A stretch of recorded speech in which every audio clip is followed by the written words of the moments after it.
It's all in a day's work for this woman. She opens up a manhole cover and scoops out as much slop as she can, delighted by what she finds. What others might view as revolting, she sees as a bonanza. She works in the streets of the southern Chinese city of Shenzhen, a foot soldier in China's so-called gutter oil industry.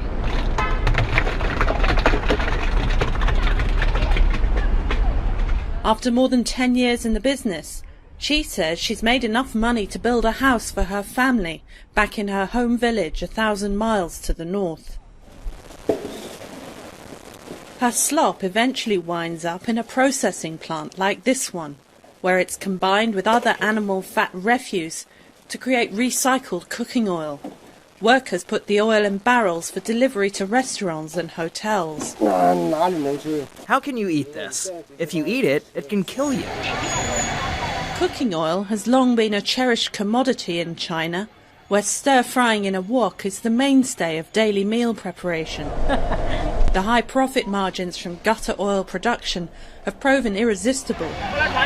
Chinese experts estimate that 1/10 of China's cooking oil is gutter oil, which has been found to contain carcinogens and other toxins harmful to humans.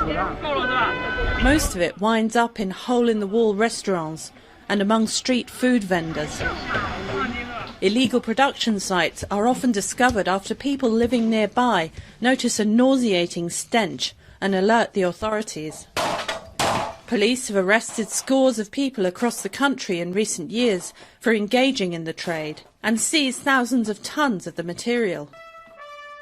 The Chinese government enacted a tough food safety law in 2009 that included harsh penalties for producers of tainted products. But many consumers doubt that China's dinner tables can be completely free of gutter oil. All we can do is accept it. In our current society, everybody tries to swindle everybody else. There's nothing we can do about it.